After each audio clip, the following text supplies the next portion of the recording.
What's up? What's up? You know, buddy, you change your background more than you change your shoes, which is fucking saying something.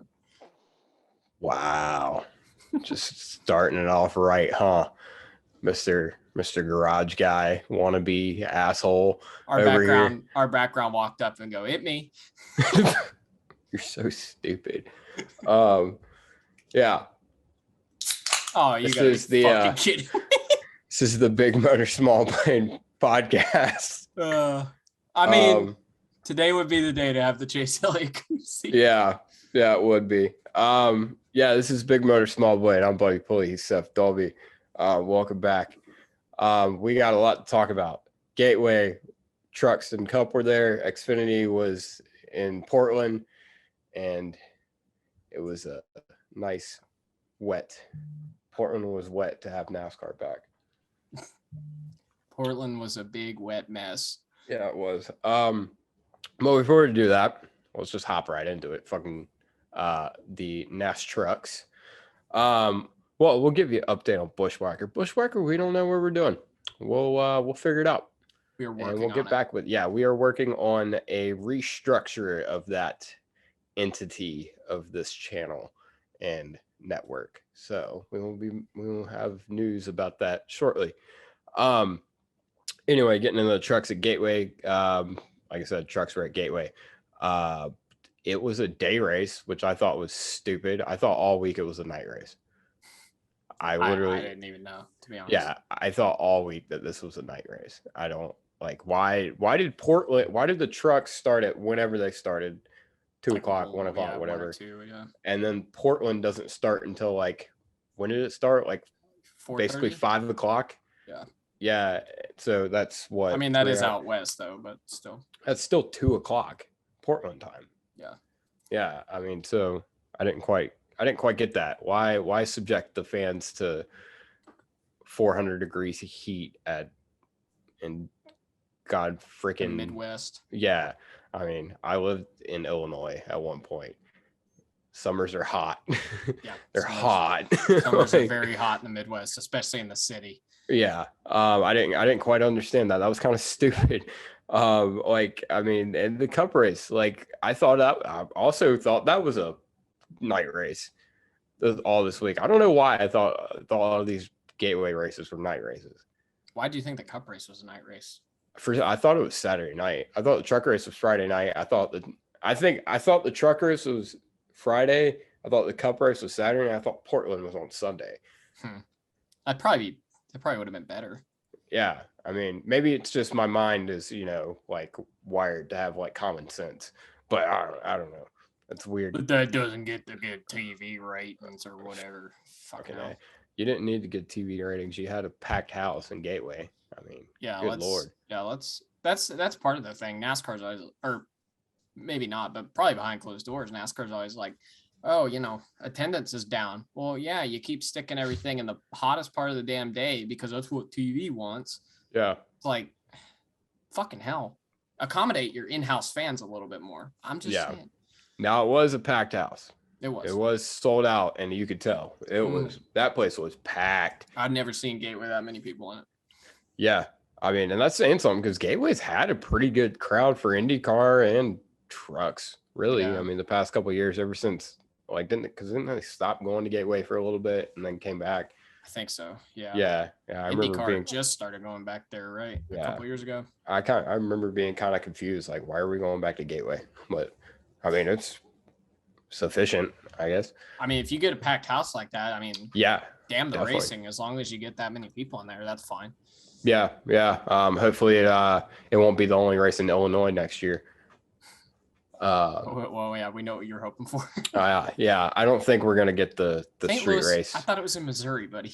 St. Louis is in Missouri, but it's in the track is in Madison, Illinois. That is so weird. Why do they keep calling it St. Louis then? Because it's basically St. Louis. So it's basically it's like Kansas City. Exactly. Okay. Yes. Yeah. That is it.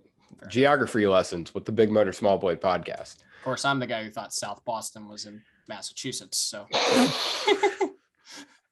I forgot about that. Oh my God. Wow.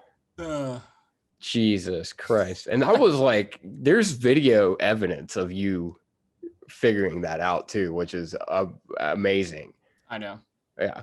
And I'm the editor. I could have cut that shit out. You could have. Nobody would have known. And you didn't. No, I didn't. His own laziness. I'm a man of integrity. He holds his laziness above his intelligence level. You mean my dignity? Or that, yeah, or dignity, or your perception. Here's the thing. I don't think there's anything wrong with being wrong occasionally, as long as you own up to it. Oh no, that was pretty rough. That was pretty bad.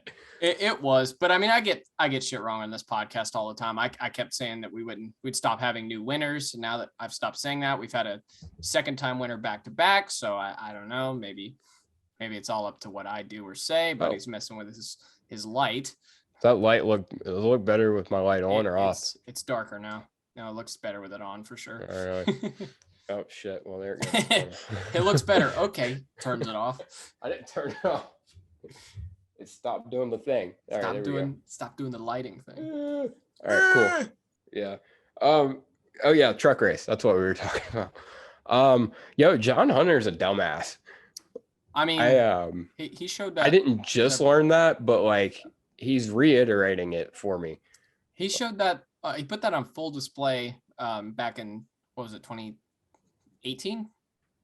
What, at Mosport? That was 2015 at Mosport, but yeah. That was 15? Yeah, it was 15.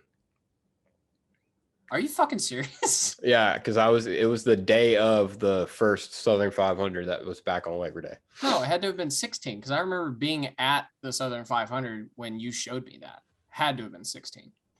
Okay, maybe it was 16 then. I just remember I was with that guy John, our buddy John, and I was there in 15. I can't remember. Oh yeah, because there was that dumb guy that kept saying, he's like, y'all better watch out, you're gonna get custard. Yeah, that had to have been 16. That was I definitely funny. remember that. Yeah, that's funny. We've had a lot of, this is totally off topic. We've had a lot of moments like that where we finally check our phones at Darlington and then go, what the fuck? That's where we were when we found out Pierre Gasly won an F1 race in a damn Alpha Tauri. I forgot about that. I checked my phone. I was like, what the fuck? And I showed Buddy. He's like, what? No, you said it to the car, and then there was a collective what the fuck? Like, what the hell? No, we were under the grandstands at that point. Oh, really? Oh, that was an 18. No, I was 20. Oh, it was 20? Okay. Yeah.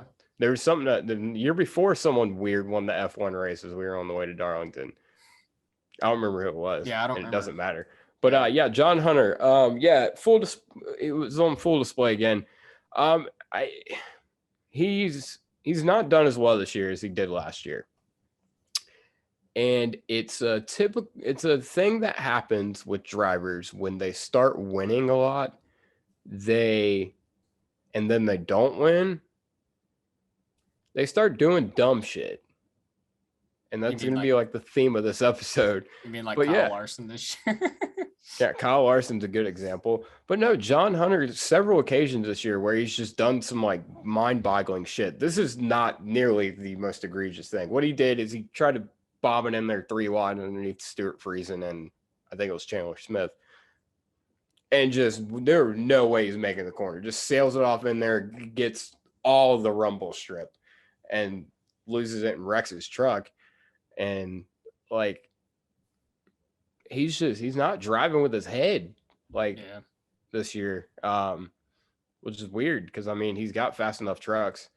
I guess he's getting competition from his teammates now, so he doesn't know what to do. But I mean, it's not, like you said, it's not like the speed hasn't really been there. I mean, KBM hasn't been maybe as fast as they have been in the past, but I don't know, they've been pretty good. I feel like they've had a step up this year as far as an overall organization. Yeah, I mean, Corey Heim has 2 wins. Chandler Smith has at least 1. I think he might have 2.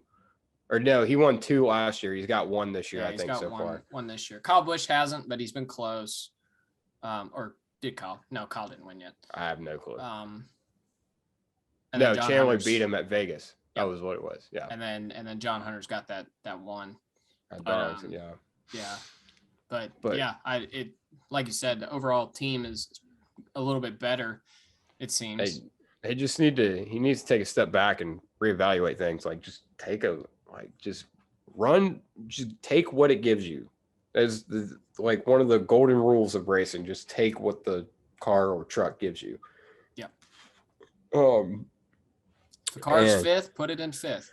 yeah, exactly. And I think that's what he's run into a lot. Another person that needs to just take what the truck will give them. Haley Deegan.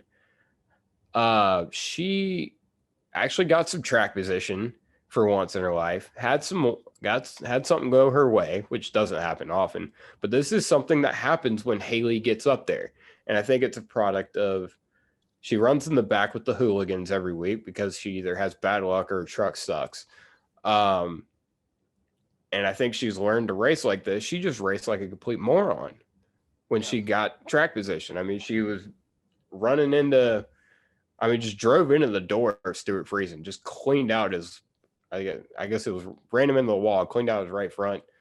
And then just, it's a product. We saw the same thing with Derek Kraus is when they are running in the back with the morons and the has-beens and the never was, they take those habits once they actually get to the front of the pack, and it typically you have these dumb moments that shouldn't happen. I mean, Derek has learned from it. He had a great race on Saturday, nearly won the damn thing.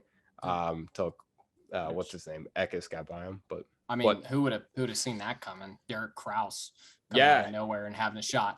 But I mean, in Haley's defense, which I don't want to give her too much credit, but it's not like she's the only driver who's ever done this. Most guys and gals who come from the back end up in the front and do shit right away. It's kind of what I'm saying is like it's a thing that like these guys need to learn. She's got a veteran crew chief in TJ Majors, but we all established that he sucks. You mean spotter? Yeah, mid spotter TJ Majors. Mid spotter. Yeah, that's a joke. We do love TJ, but TJ, you suck. Yeah. Yeah, that's the thing. He preaches about it all the time on DBC, and then anytime she gets up there, it's always some dumb shit. So they need to clean that up. And that's kind of been a lot of Haley's, like when she is up at the front, she kind of tends to do either some very aggressive things or not very bright things. We saw this in K&N as well. But comes with a learning process. Yeah, I guess. Yeah. You just got to get used to being in the front. Yeah, exactly. And she'll get there. Kraus. Yeah, like we said, Kraus leading the race, gonna win the damn thing. It was gonna be a good day for Freddie Kraft, but Christian Eckes decided otherwise, and then somebody wrecked. I don't remember who. Yeah. Someone knocked the damn wall down. Was it Chandler Smith? Someone blew a tire and just clobbered the outside wall. I don't remember who exactly, but set up that restart.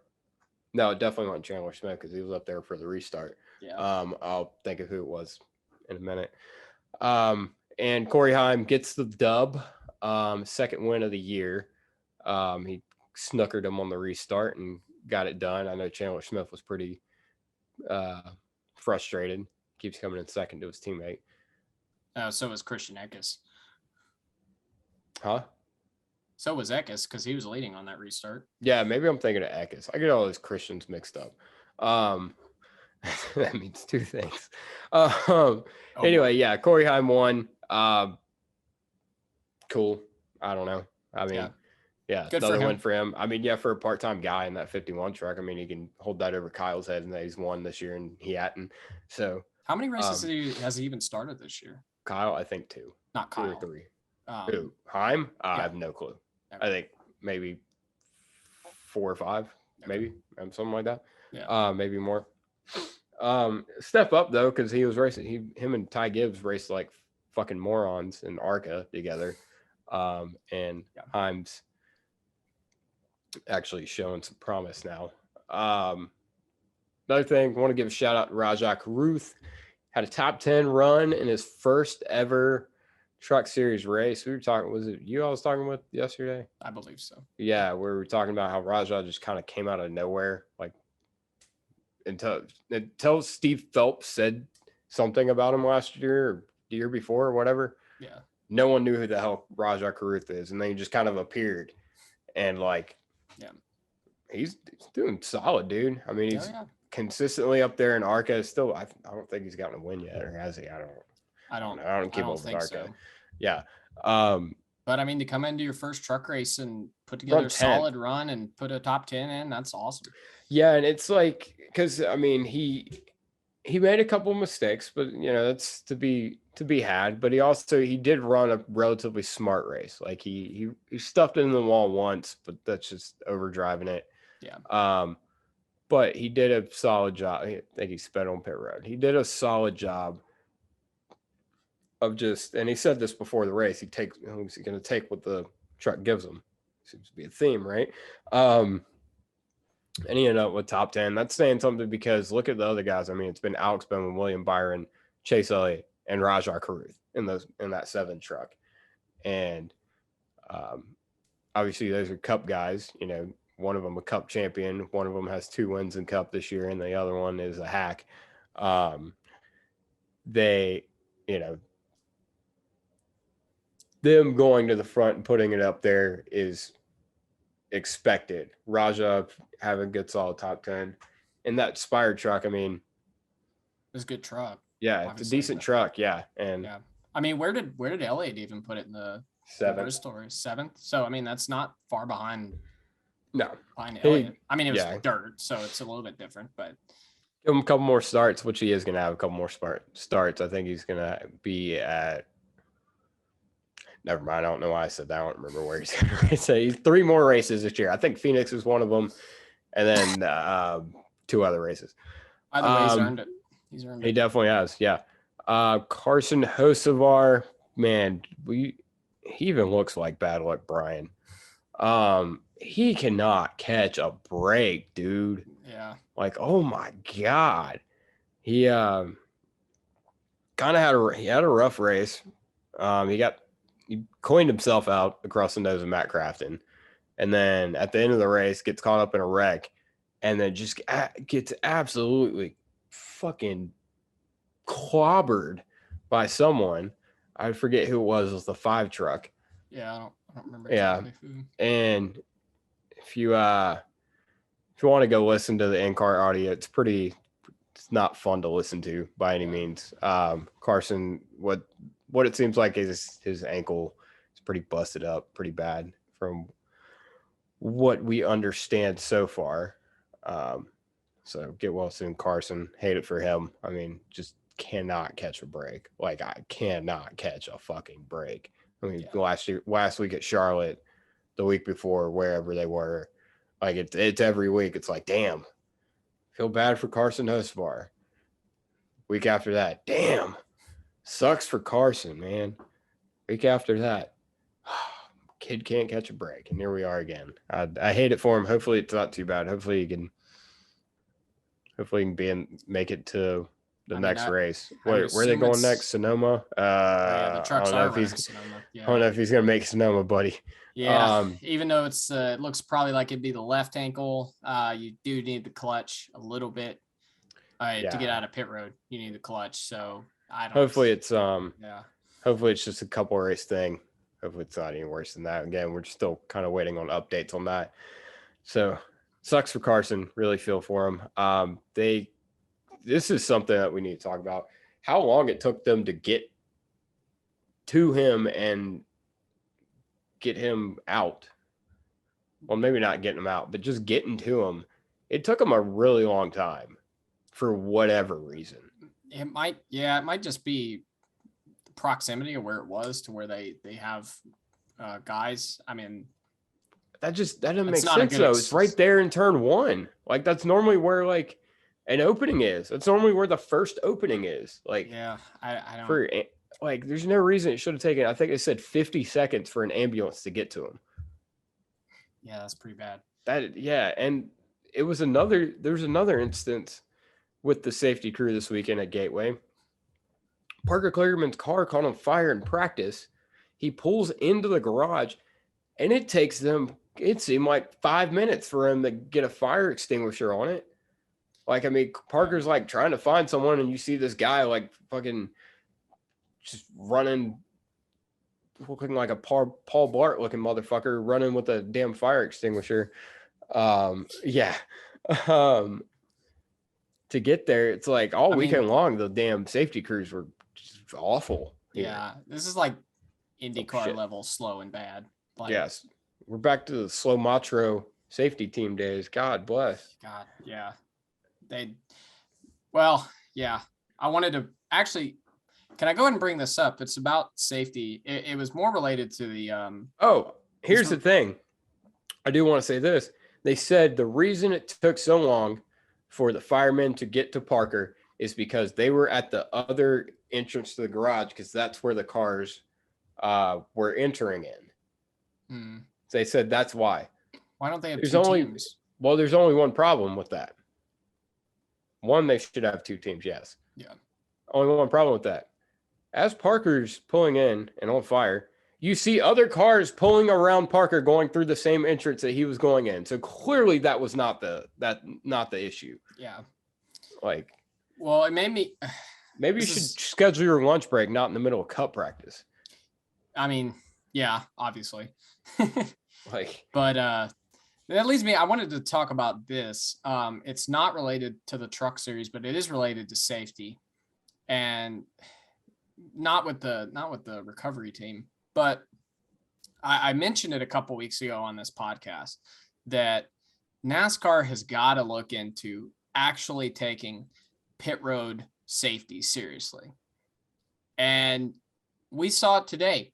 Kurt Busch damn near ran over someone's foot, or both feet today, because there were two cars on the outside and they got released. Yeah. That should be a penalty.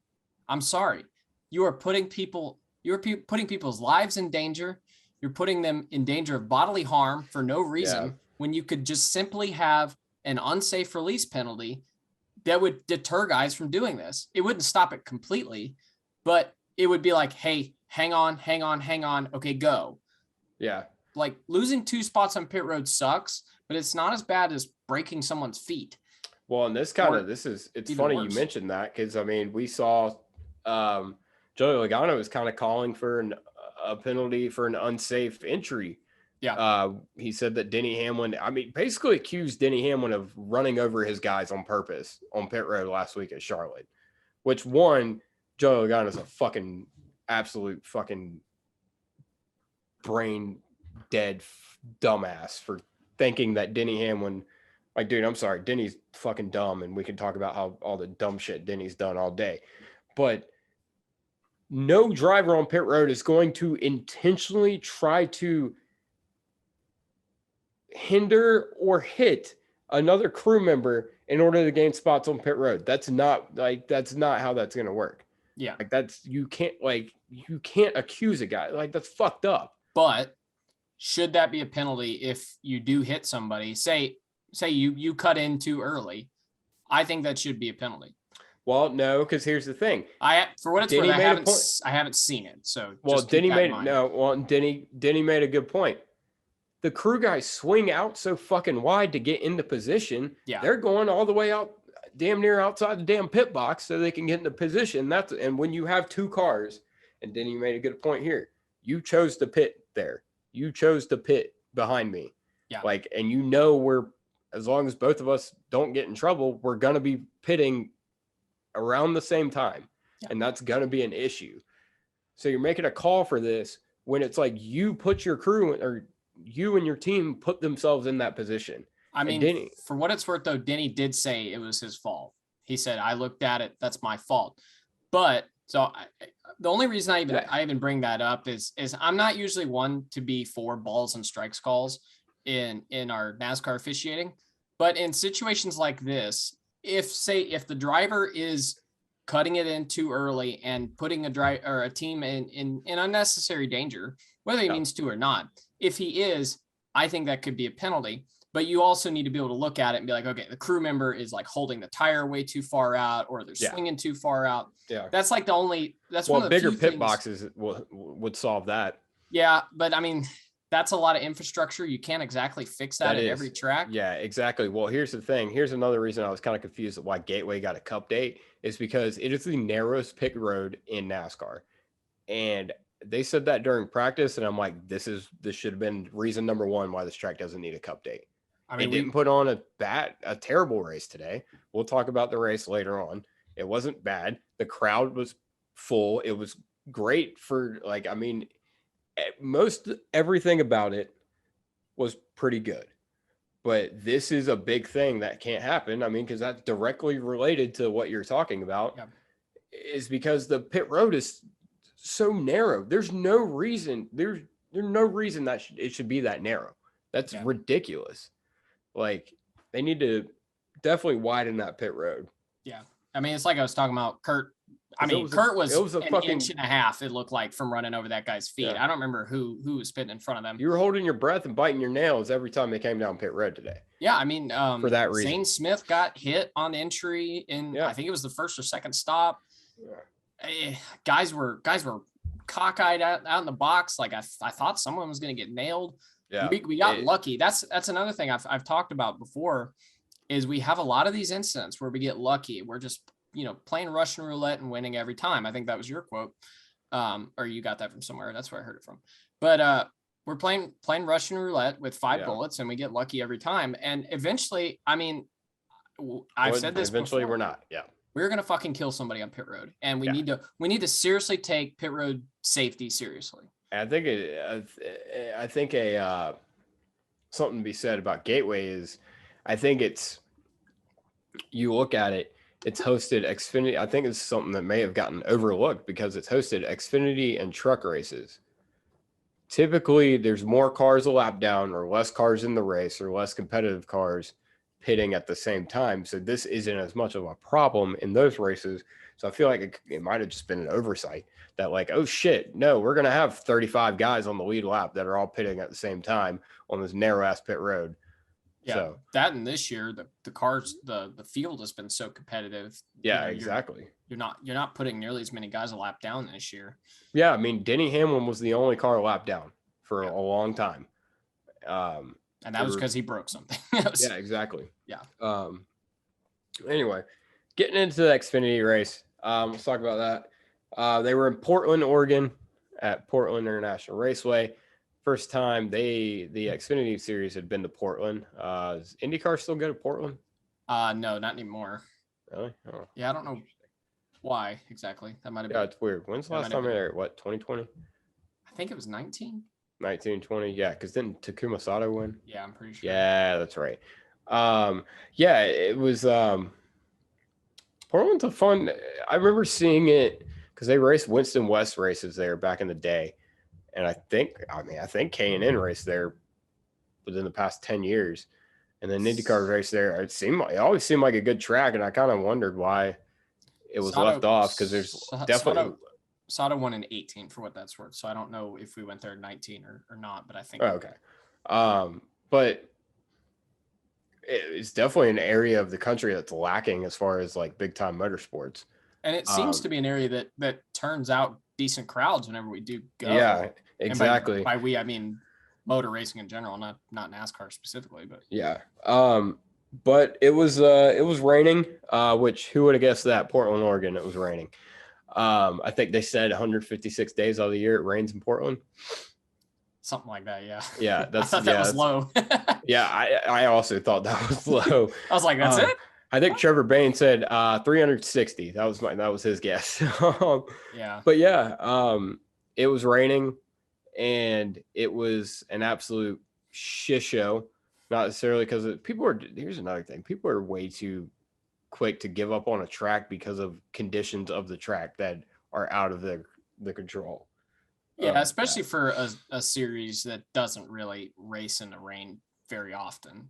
Yeah. Like us. Like, we just don't. So well, Xfinity ought to be fucking used to it. God, it seems like every year there's at least 1 or 2 rain races. But Xfinity cycles talent out.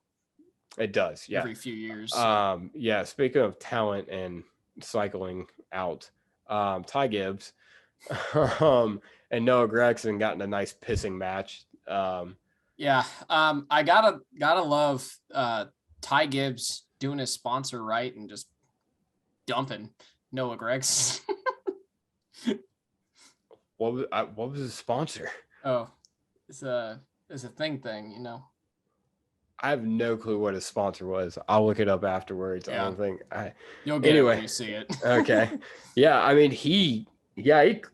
I mean, dude, what the fuck? Like, you just cleaned him out. Yep. He's like, nah, fuck you, guy. I mean, dude, that was like, I was like, oh shit, we're playing that. All right. Fair enough. I just laughed, man. I was like, come on, Noah, get him back. And Noah didn't do anything to him. Well, Noah said, he's like, I'll get him back and you'll know it. Oh, yeah. So one of these days we have to watch out for that. His buddy Jesse Iwuji got him back for him, I guess. Good Lord. Can we, like, dude, like, I said it. Just because you're a nice guy doesn't mean you deserved an opportunity to drive a race car. I'm sorry. Can we please revoke Jesse Iwuji's NASCAR license? Can we please do that? God bless the man for serving our country. But goddamn, he wants some other job in NASCAR. That's fine. Yeah. Take his goddamn license away. Like, good Lord. Yeah, he's a weapon. He is terrible. Emmett Smith is getting robbed. Like, God, he's so bad. He cleaned out Ty Gibbs. And he posts this big, long apology on Twitter. I'm like, how many times do you have to do that before you look yourself in the mirror and realize, maybe I shouldn't be doing this? What is his racing background? Does he have one other than like iRacing? I think I saw him at the local like amusement park go-kart track there a couple of weeks ago. I feel like we'd outrun him at Newcastle. That's what it feels like. And I'm not very good. Look, I don't know, man. You might. Shit. Now you probably pretty good at Newcastle. You probably try and peek out too late and run in the back of him and end up in the pond. But what would happen is I just get sent into the pond by Jesse Iwuji. Like, he'd get out and post this long apology. Damn it. He'll be like, sorry, man, bird up. Speaking of bird, Sheldon Creed gave the bird to Jade Buford. That's a double bird. Thank you very much. Double bird. Buddy Pulley, big fan of the double birds. Big fan of the middle finger getting thrown around on a racetrack. Big fan of it. We saw Chase Elliott, all the greats. Chase Elliott, Dale Jr., Kristen Eckes, Will Power, now Sheldon Creed. That's gonna be my background next week. It's gonna be the wall of all the people, all the drivers who've given the middle finger. Dude, that'd be fantastic. I'm big fan of the middle finger. Buddy Pulley, big fan of the middle finger.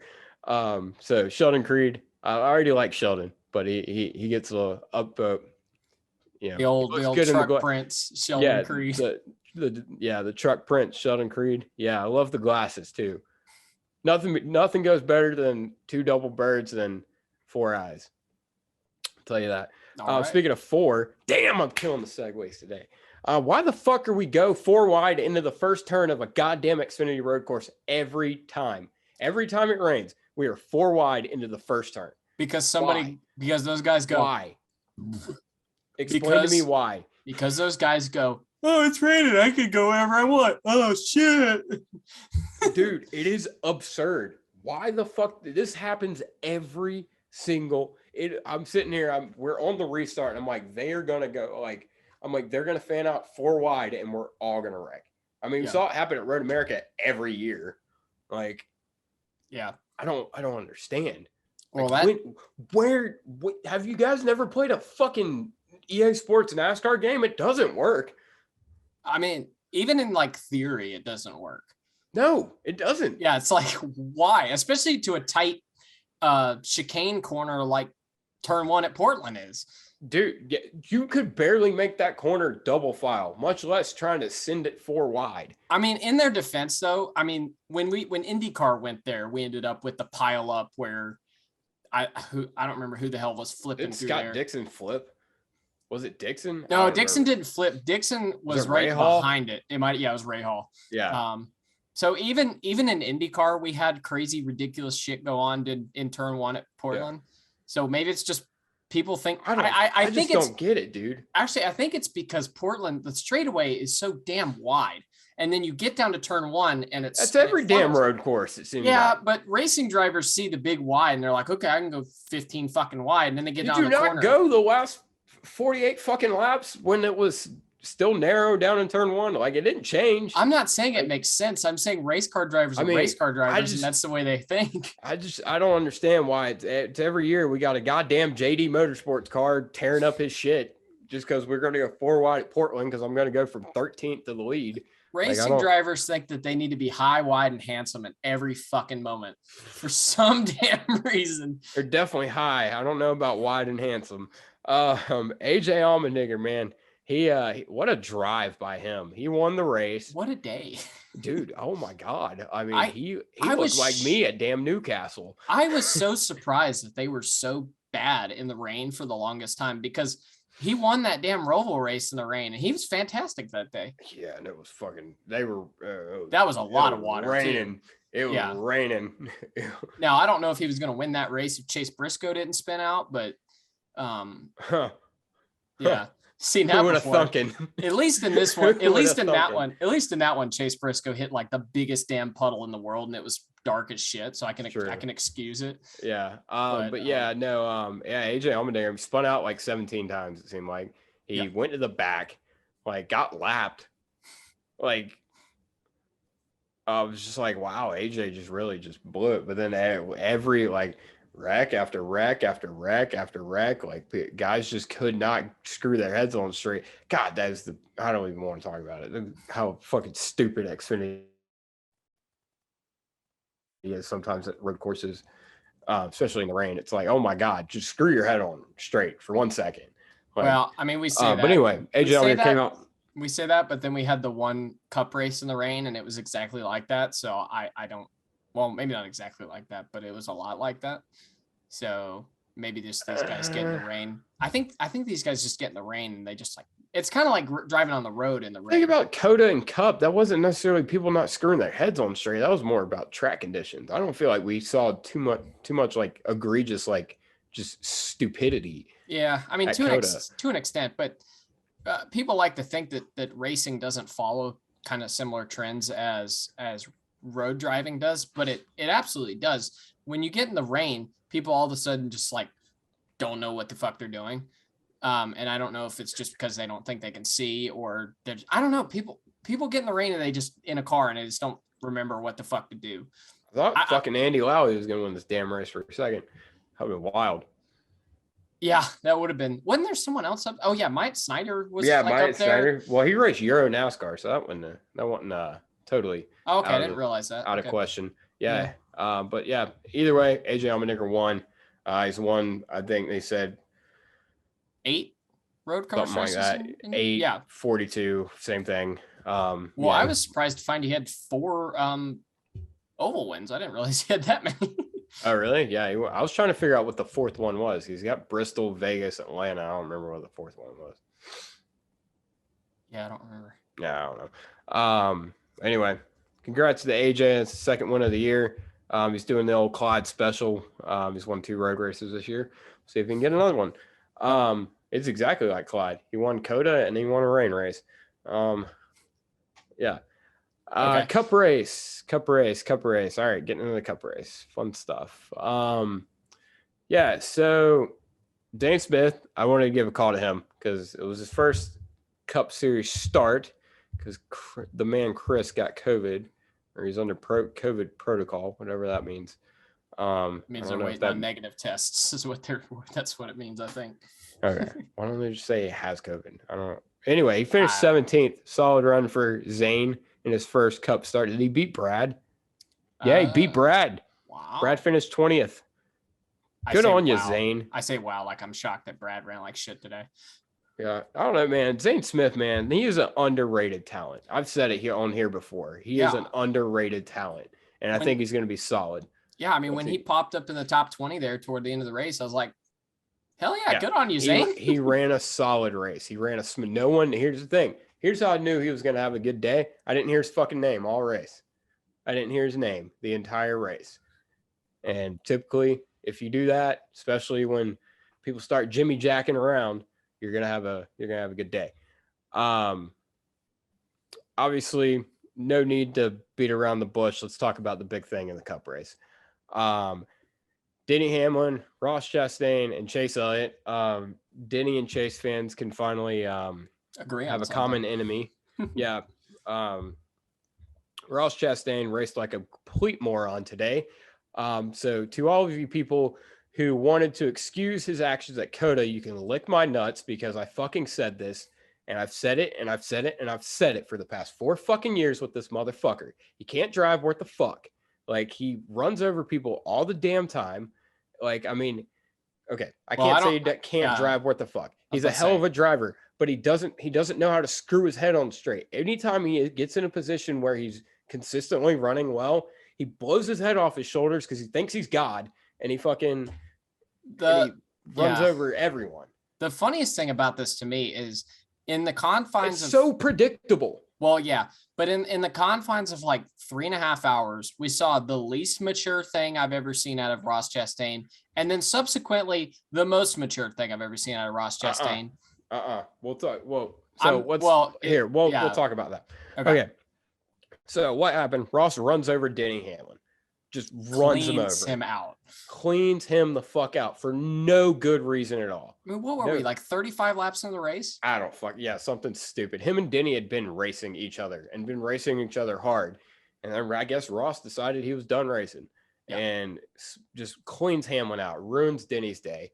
Hey, real quick, Ross said in the post race that was a mistake, dude. It looked like you intentionally gassed it up in the center of the corner and cleaned him out. I don't know about all that. Yeah, exactly. And then what was it? Not the next restart.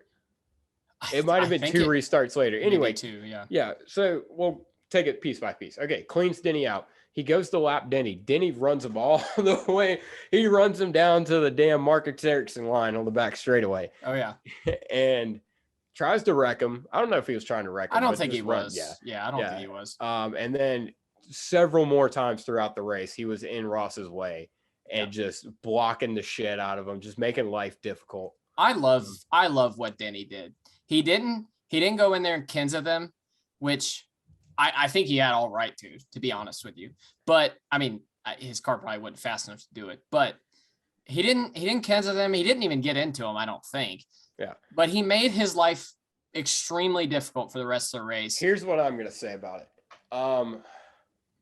I can't say I condone the intentionally trying to slow him down and do it. That was a video game move. Like, you're trying to wreck a guy like that's trying to pass you in a video game. So you go slow to try to, that's what that seemed like to me. I can't condone it because I didn't condone the Chase Elliott thing with Kevin Harvick last year. Well, those are very different events. I mean, Chase was literally in the wrong in the Chase in the Bristol thing, and Ross was clearly in the wrong here. So I don't think true. Those, I don't think those are the same. They're not. You're right. Thank you, Chase. Seth. Thank you for clarifying that. Sorry. Chase was trying to clear the lap car. Okay, we're good. Chase was trying to clear the lap car, which is fine, but you can't throw a hissy fit when you try and clear the lap car and crowd somebody. Denny, you Denny it up there. Yeah, I mean, just Jimmy jacking around, just holding Ross up. He cost him meet minimum speed. I thought he was, dude. I was so excited. That was going to be funny. That was going to be real funny. But I just think, I think if you get cleaned out and the only thing you do is hold the guy up for the rest of the race, that's fine. Yeah. I don't have a problem with it. Yeah. And then subsequently, the next restart or 2 restarts after that, he fucking just cleans Chase Elliott out. He's like, he stuffed it in there. Like, I mean, I don't understand how. My only thing is with like combining his post-race interview with what he did directly after the first thing he did that was fucking wrong. It's like, dude, you don't shove it in there in the middle of 3 wide for. It's like, I was bamboozled. If that was, I was flabbergasted. Yeah. If the Hamlin thing hadn't happened, I would have probably been okay with the second thing. Not because it was Chase Elliott, but because it was just so damn hard to pass. I would have probably been able to say, okay, it's fine. It's not ideal, but it's not that bad. But right fucking after all of that, like, God, dude, I don't understand it. It was stupid. It was so stupid. Yeah. And Chase goes.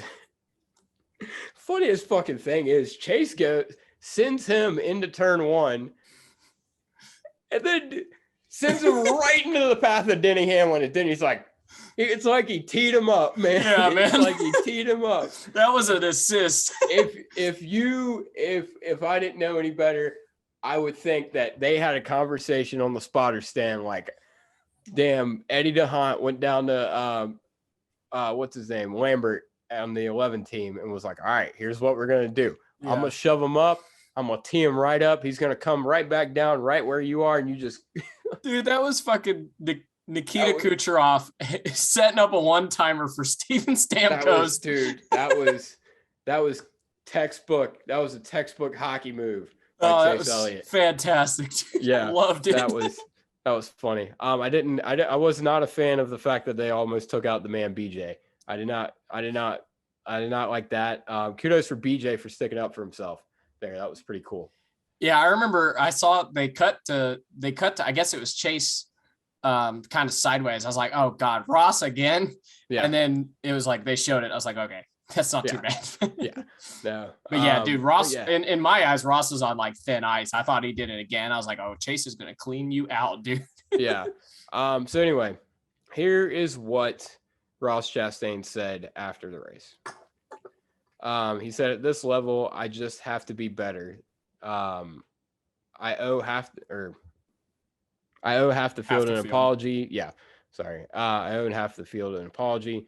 Words aren't going to fix it. I can't believe I'm making the same mistakes. The words are right. Words are right. I don't believe them at all. He has to show us that that's actually how he feels. Here's why. I've heard those same words out of Ross Chastain before. Yeah. I've heard those same words out of Ross before. I don't think I've heard it that somber, not like I've never heard it like that. But he hasn't been a winning top tier cup driver. Here's the thing. Ross, it's one thing to be good in the Cup Series,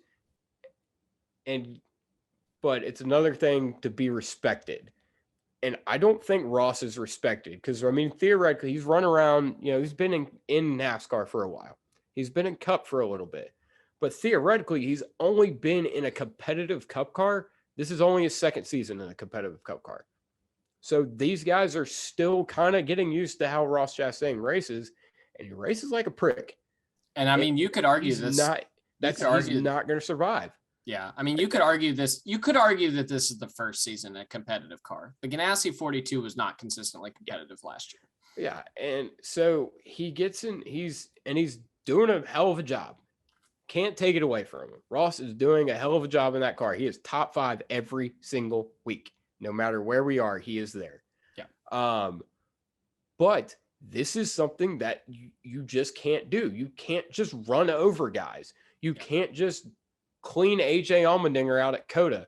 You can't move anyone just for the hell of it because you have a fast race car, because you are going to get your ass Matt Kenseth. Someone is going to send you into turn 1 at Martinsville, throttle hung to the floor, and there's not a damn thing you're going to be able to get out and say about it. Just like Joey Logano. He didn't say a damn thing after that race. He knew. He fucking knew he had it coming, and Ross has it coming. Denny Hamlin said after race, it's good that he takes responsibility, but ultimately it ruined our day. I think we were racing hard there for a while. He tried to keep sliding up in front of us and wasn't able to. The unfortunate part is he didn't look too shy after that. After he wrecked Denny, referring to when he spun Chase out, and Denny basically said that, he essentially said, I'm going to take care of it eventually. Yeah, exactly. Yeah. So, I mean, I mean, here's the thing. As long as Ross is going to get it back, as long as he's receptive of it, it could be a very good learning opportunity. And it will be. But this is a great opportunity. This is a great opportunity for Justin Marks to invite Denny Hamlin, AJ Allmendinger, Chase Elliott, whomever else he's pissed off. invite them to Trackhouse and have a come to Me. Jesus meeting with him. Me. I don't think you count, but yeah, Look, get in contact with Daniel and you'll probably end up over there. Yeah. But this is a great opportunity. Who the fuck is this guy? He doesn't like you. Okay. All right, cool. But no, seriously. Like that's what it's going to be. It's going to be a goddamn boardroom.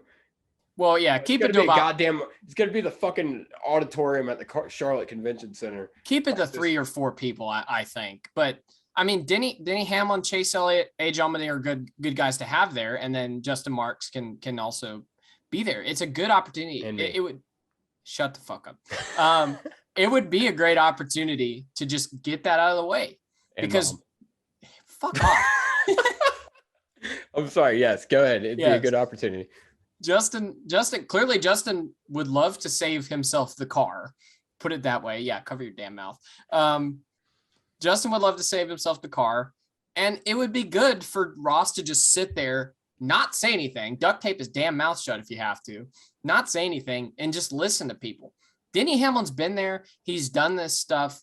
He knows. If there's anybody who knows about this, it'd be Denny Hamlin. And invite Joey Logano. Have him recount 2015. I'm sure in Joey's eyes, whether he'll admit it publicly or not, he fucked up a chance to win the title. Oh, yeah. Ross is on the path. He's on that path. Ross is on the path to be in contention, and he's also on the path to pissing everybody off. You hit the head on the nail right there. You got it. Yeah. Joey could be a 2-time Cup champion, but he fucked it up. This is mirroring Joey Logano's 2015 season. Now, I'll give Ross, he's ahead of Joey in the sense of Joey has never publicly sounded ashamed of how he raced in a day. That's true.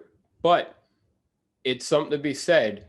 Is it more egregious to not publicly apologize for it and still race like a dick, or to give this big apology that everyone goes on Twitter and it's like, oh, well, at least he owned up to it. What a good guy, Ross. And then him 2 weeks later to do the same damn thing. Because you cannot tell me, not even 2 weeks later, you cannot tell me he's not going to go to Sonoma and run a guy over. Well, okay, I'm going to at least give him the opportunity to not do it before I go there. I've given him plenty of opportunities to not run guys over, and here we are. This is the first time he's ever gotten out, sounded like this, and said what he did. I will give him till the first time he does it. Now, I mean, if the first time he does it is like 2 years from now, that's fine. But if the first time he does it is Jimmy Spencer never forgets. Jimmy Spencer was a okay, let's be real here. I don't think you could say that. I don't care. This is my podcast. I'll say whatever I want.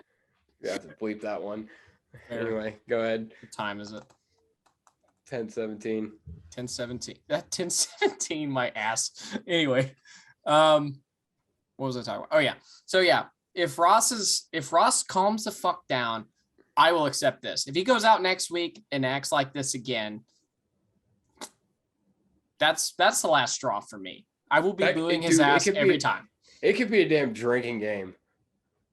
What? How many times Ross has gone out there and run someone over? I think here's the thing.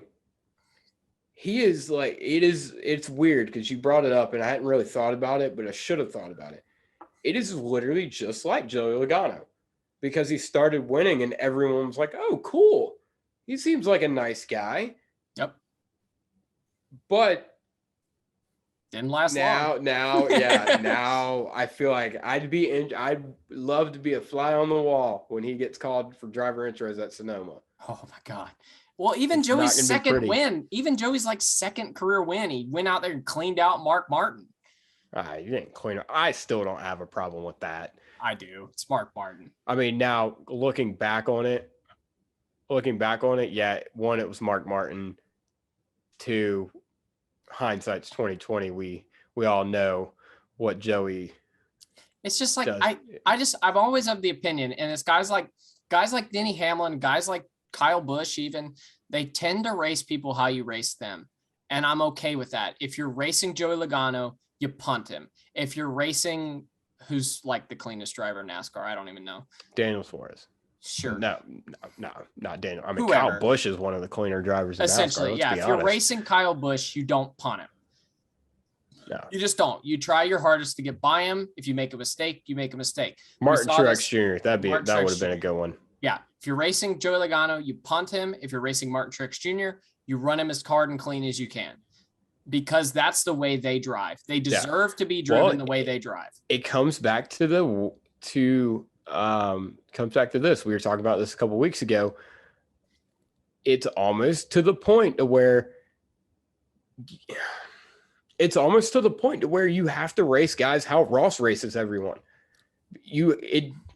What you have to do, it seems like, is you almost have to step your aggressiveness up to wherever the most aggressive guy is, because a lot of guys are going to be stepping up. We talked about this with William Byron. That's what it was. Yeah. Is you almost have to push yourself to that next level and be willing to do these things that these other guys will, or you will continue to get run over, because guys like Ross and guys like Joey, they don't give a fuck how you race them. Yeah. They do not. So it's almost like you're going to have to push yourself to that level. And some guys won't and some guys will. Yeah, and I mean, we brought up Martin Truex Jr. Martin Truex Jr. would have 2 championships back to back if he raced Joey Logano the way Joey Logano races people. Yes. He should have known in 2018 in Martinsville that Joey was going to come in and clean him out, or try to. I don't have a problem with what Joey did, but Martin should have known, hey, this is going to happen. I'm going to run him up and out of the racetrack in turn 2. Yeah. So it comes back to what I was saying. We all knew what was going to happen. Yeah, exactly. So it comes back to, you have to race guys the way they've proven they raced before. Yeah. It's not even necessarily how they race you. It's how they have raced the field. Yep. Anyway, that's that. It'll be a saga that continues. Surely next week it will continue. Yeah. I hate it for my boy Chase, man. I hate it for they wrecked my boy Chase, man. I wasn't a fan of that. At all. Buddy Pulley, Chase Elliott stan over here. Yeah. Shout out to I believe his name was Dylan. I'm sorry, I had a day. Came into my job the other day. We were shooting the shit. Big Chase Elliott guy. Great conversation with him. Gave him a business card. Hopefully he's watching. Shout out to you, man. Appreciate the interest. Now getting into the race, or the a little bit more of the race. Kyle Busch, Joey Logano. That was pretty much. I mean, we saw other things happen in this race, but that was the other interesting thing that happened. Yeah. Them two. So, and this kind of leads into what we were going to talk about after, is they had a good battle going, which is, it was odd, because I didn't expect the top to be the way it was here. It raced very similar to Phoenix. And did, for some reason, I didn't expect that. And even when they were talking about it in practice, I wasn't entirely sold on it, but it was very similar. It wasn't something I'd thought of going in, but when it happened, I wasn't surprised by it. Put it that way. Yeah. It produced some okay racing. And I feel like it would produce better racing if we didn't have the shifting.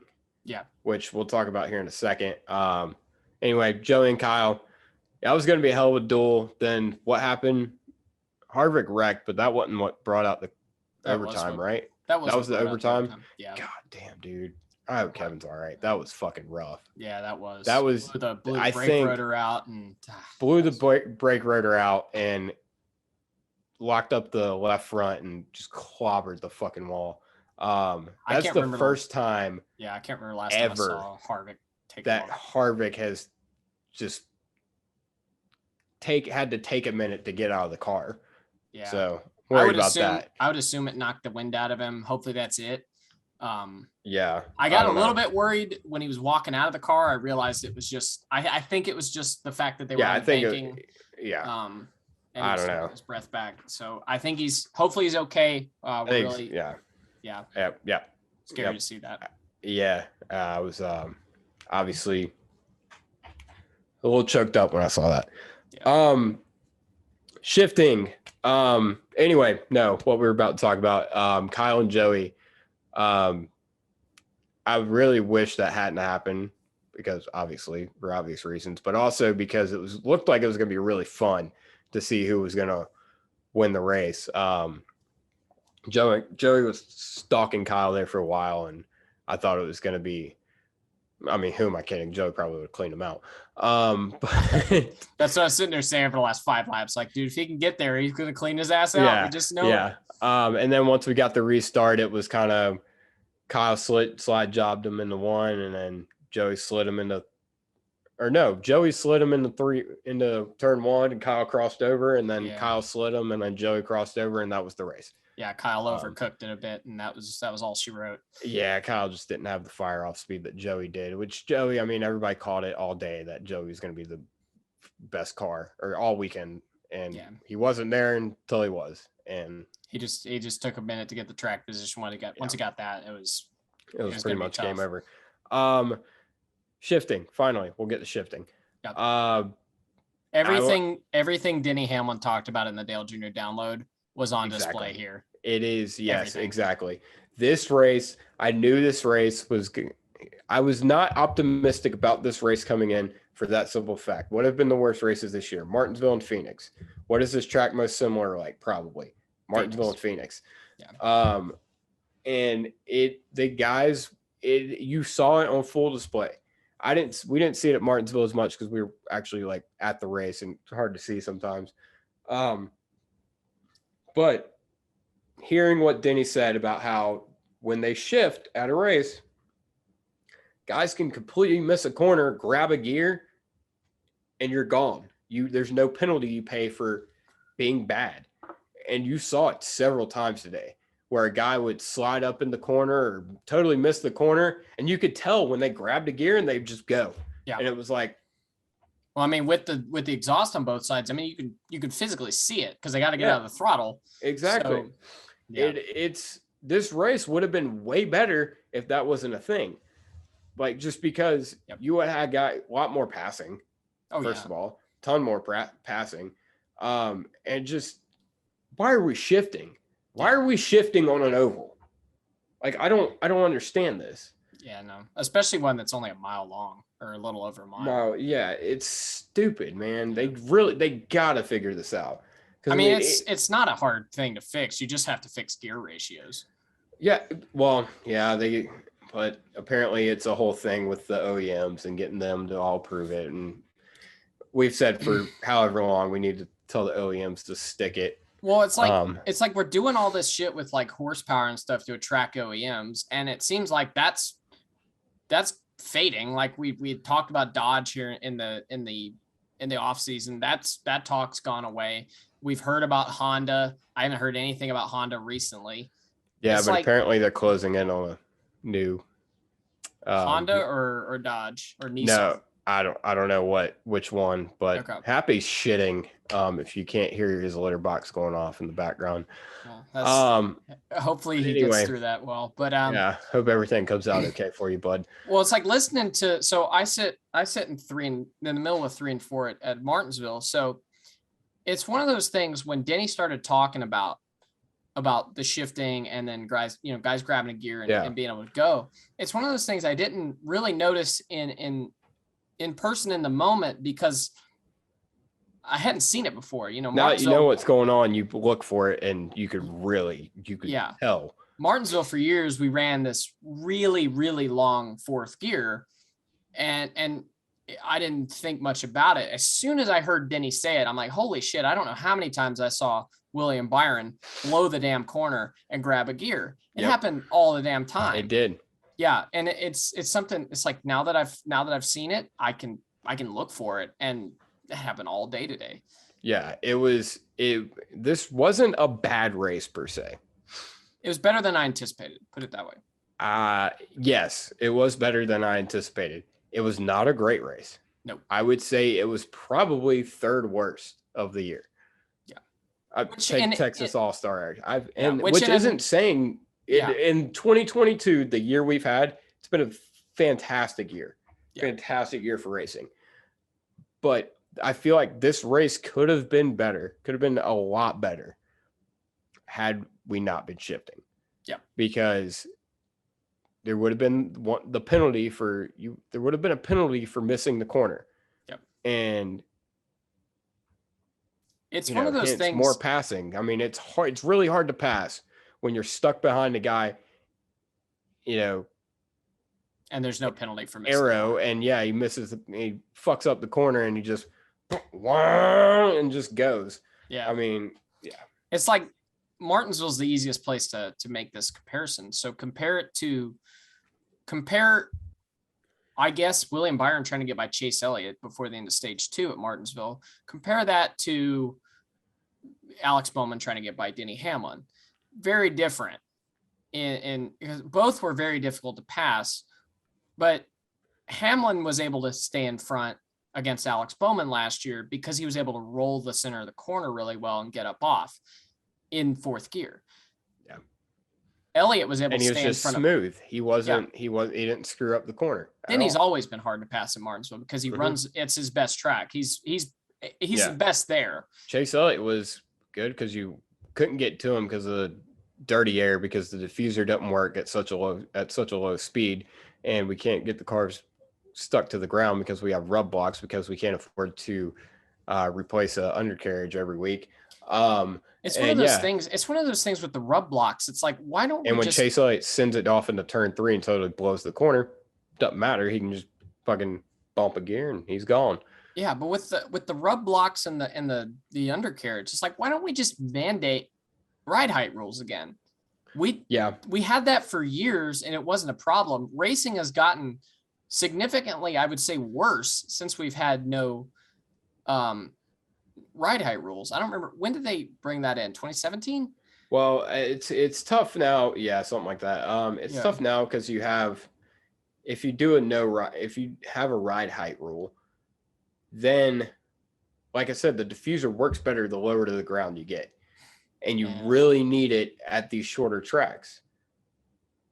Well, and no, you don't need the diffuser at these shorter tracks. Well, no, if you're going to have the diffuser, you need to have it low to the ground. Now, they have talked about, Corey LaJoy talked about on the Stacking Pennies podcast. Hey, man, it's a cutthroat game out here. It is a cutthroat game, man. He talked about how they're talking about getting rid of the diffuser for shorter tracks. And I mean, it should be a fairly simple thing, right? It's just a piece that comes off. So I think what really needs to happen, it would be the biggest thing, is if we could get them to stop shifting, you could leave the damn diffuser on there. I feel like that's how bad it is. I think they should test both, but you're probably right. But yeah, they should definitely test both. Get 15 fucking cars out there and run Martinsville, definitely Bristol once it's. I'm beating it to death, but what makes racing great is when you're racing a guy and one guy makes a mistake, and that's how it takes the skill out of it. Not that it's. Yeah, I mean, it takes some of the skill out of racing, because you can have Michael McDowell leading 35 laps because he can screw up 17 corners and just bump a gear and go.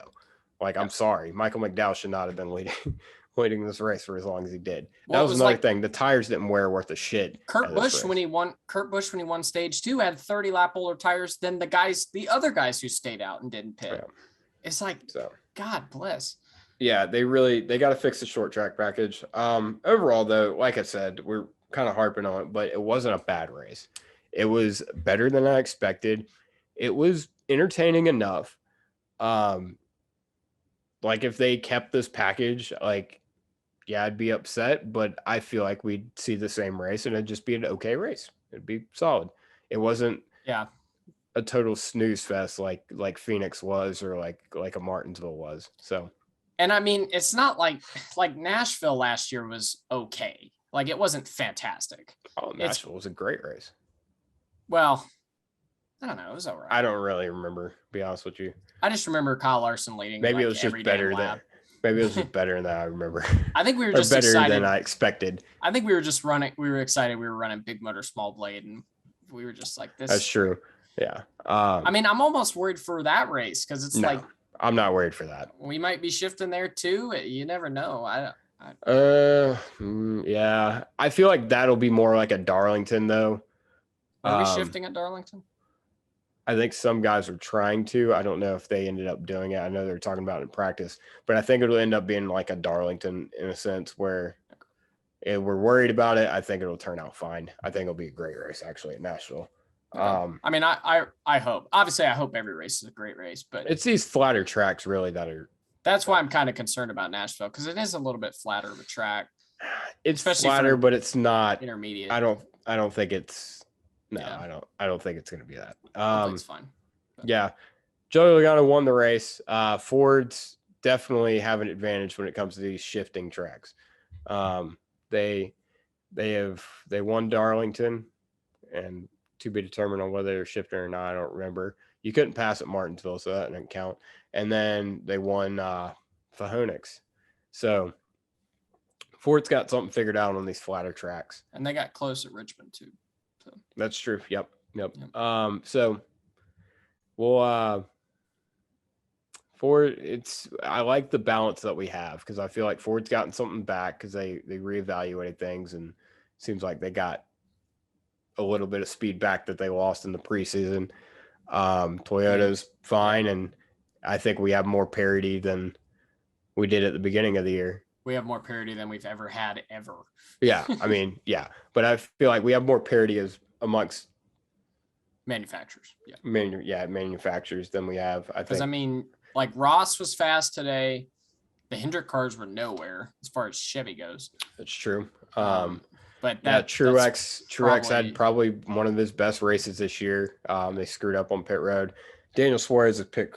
God bless, dude. Or not even his picker. It wasn't really their fault today, but God bless. The man can't catch a break.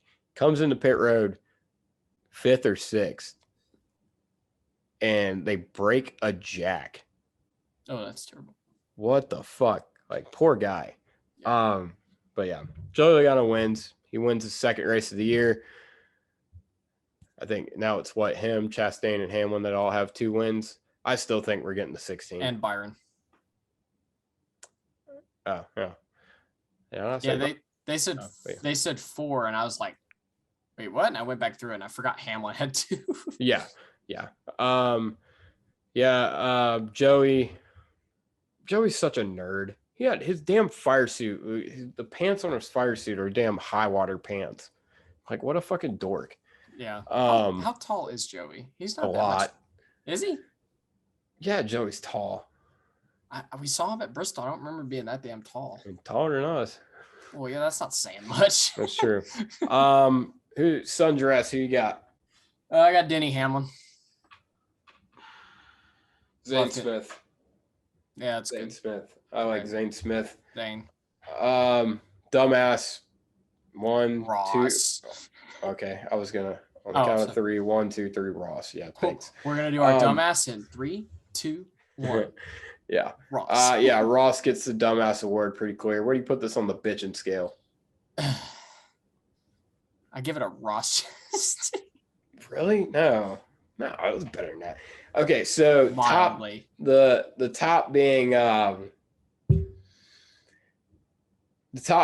the Coca-Cola. The amount of fans that were in attendance today, which was a lot, and it was great to see. Again, really good to see guys, all the fans show up today. One of the Coca-Cola 600 was sold out last week, and you couldn't tell. I'm sorry, you couldn't really tell.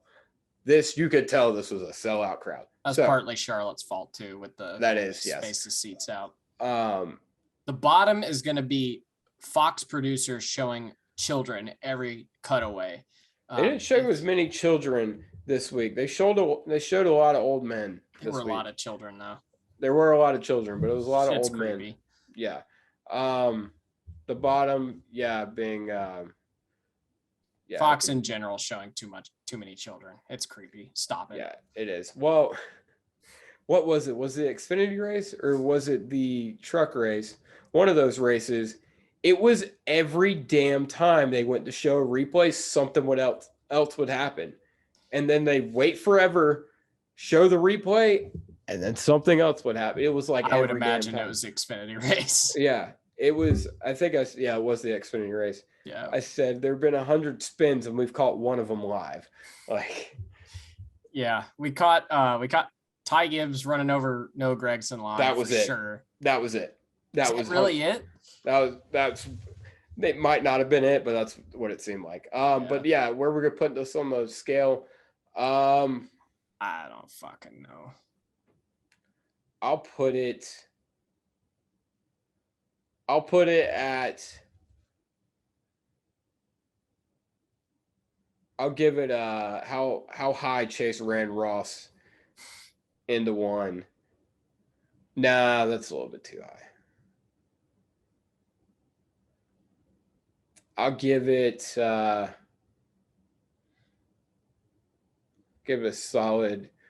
I'll give it like halfway up the arch. Oh, I'm not going to give it that far. Right. It's one of those races that didn't do anything for me, but I'm glad the fan turnout was really good and it seemed like they had a good time. So I'm going to give it like, I don't know, I'm going to give it like 3 Natalie Deckers. There we go.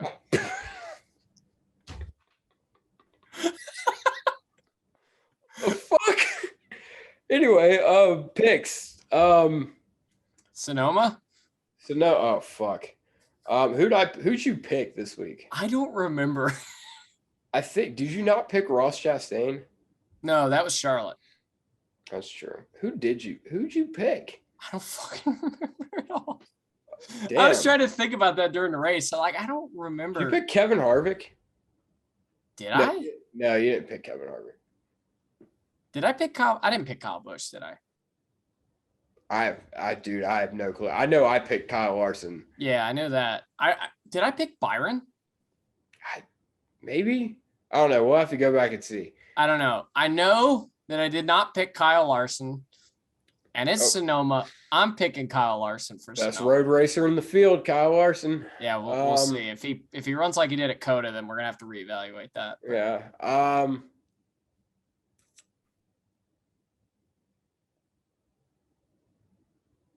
I'm feeling Alex Bowman. Okay, I'm feeling Alex Bowman. Really dumb, but okay. Well, I mean, you got to look at it like this. He ran the truck race at Coda, about won the damn thing, and then he almost won the Cup race too. And then he's running the truck race at Sonoma this week. And all right, we'll see. I mean, all he's got to do is beat the 5. Yeah, all he's got to do is beat the 5. Yeah, that sounded better in my head than it did coming out. And the track's easier now too, so like. Oh yeah, they're doing the short course again, which I'm a fan of, because the corner they cut out to do the long course was my favorite corner, so I'm excited. Yeah, turn 5 or whatever the hell they call it. Yeah, and here they go. They're gonna be damn shifting again. This one's fine. We can shift at road courses. Yeah, I'm excited for it. Imagine us trying to do a road course with one long ass fourth gear. Yikes! That would suck. Anyway, this has been the Big Motor Small Blade podcast. I can't throw my headphones down because they're in my shirt. Yeah. And I'm scared if I try to do anything like that, I'm going to break something. So you mean like when you tried to walk over our cords when we were recording the All-Star race pre-race? I didn't try to walk over a cord. I tried to walk over him. I just couldn't.